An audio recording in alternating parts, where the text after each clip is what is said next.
કે ચારણ ગઢવી માલધારીની દીકરીની જો લાજ રાખવા આટું એ ભૂમિ ઉપર એ ભાલ પંથકમાં લોહી રેડી દીધું અને 900 વર્ષ પ્રગટ થયો. મેં વચન આપ્યું એ કે કદાચ ગરીબી આટો લઈ જાય ને તું પરીક્ષા લેવા ઉતર્યો હોય તો સાસ ને રોટલો મોહળીને ખાઈ લઈશ, બાકી ધૂણું નો ધંધો ના કરવું ભાઈ. સમજાય? ગમે ત્યાં જતો રહો 500 કિલોમીટર અને કોઈ એમ કહી દે બાપુને કવર આપ્યું ને એના માણસે લીધું, તેથી એ ભૂમિકા ઉપર માથું ઉતારીને આપી દેવાનું ભાઈ. એ રાજપૂત છું. આ તો ઘણા અમે હાથમાં કોથળીઓ ચડાવી વી વાળી, અમે કોણ છો દેખાય આવો છો ભલામણા. આ લોહી છે તમારું? કયું લોહી છે?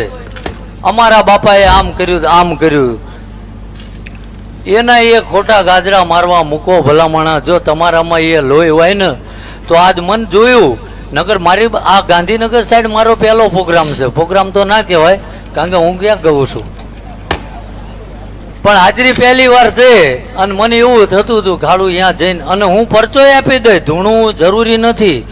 આશાપુરાના મઢમાં મને લઈ ગયા, બાપુ હતા જોડે, એટલે ભૂદેવની વાત યાદ બી હતી કે જે કોઈ સાધુ સંત ભુવા ભગત આવે તો એના વિશે ઇતિહાસ કે, એટલે મારો સાફો બાંધતા હતા. મને કીધું બાપુ અહીં આટલા વરા મોય, એટલે મેં કીધું ભૂદેવ તમે ના બોલશો હું કહી દઉં, અને હું તો અહીં આવ્યો કહેવાય, મારો ઠાકર તો અહીં આવીને જ્યો કહેવાય. એટલે બાપુ સાફો બાંધતા મેં કીધું કે જે તે સમયે દ્વારકાધીશનું મેં જોઈ લીધું અને માં આશાપુરાનું જોઈ લીધું, પણ આ એક પીપળો હતો, એ પીપળો 3 સાઈડથી ફાલેલો હતો અને ત્યાં એક ગોગાનો રાફડો હતો. આ વાત સાચી હોય તો માનજો મારો ઠાકર અહીંયા આવ્યો છે. બાપુ બોલ્યો તો નતો બોલ્યો, એટલે ધૂણવું જરૂરી નથી.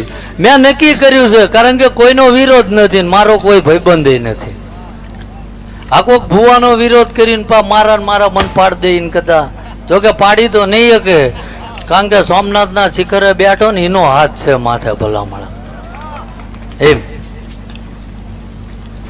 પણ કહેવાનો હેતુ એ કે મેં એ ભૂમિકા ઉપર આ પંથકમાં પહેલી વાર પગ મૂક્યો, એટલે ધૂણું જરૂરી નથી. ધૂણું કહું આ બધી બોલાવવાની એની મરજીથી બોલે છે, નકર હારા ને અત્યારે સોશિયલ મીડિયામાં જોવો માફી મગાવે છે. સાચું કે ખોટું? ભણેલા સગડોળા સડી ગયા હમણાં 2 મહિનામાં, તો અભણ માણા હજુ ભલા માણા ક્યાંય કોઈના હાથમાં આવ્યો ને. કોણ? આ સામ્રાજ્ય મારો બાપ ચલાવે છે ભલા માણા, અને કોઈ દી બોલ્યા પછી બીજું બોલ્યો નથી ભાઈ. સમજાય? પણ જગતના સાચું પીરો શું છે, કોઈનો વિરોધ નથી આજ લગીનમાં. જે તે સમાજના હોય, ખાસ કરીને તો યુવા પેઢી કે આજે આપણે વ્યસનના માર્ગે જતા રહ્યા છો ને, જો આમાંથી હજુ પાછા વળી જાઓ ને તો કંઈ ઘટ્યું નથી ભલામણ. આ મારો દાખલો લઈ લો ને, કારણ કે જે મારી હારે છે ને શરૂઆતથી ઘણા આમાં બેઠા ને બધાને ખબર છે કે 20 રૂપિયાની મજૂરી ચાલુ કરેલી મેં. કેટલાની? પણ ક્યારેય કોઈના બૂસ નથી માર્યા ભાઈ. તારા ઠાકર વળ્યો છે. ઘણા અત્યારે ગોતો છે કે અહીં મૂર્તિ મળી જાય, ફલાણા ભગવાન મળે ને મારું હાલે, એટલે એ ના હાલે લાંબુ ભલામણા.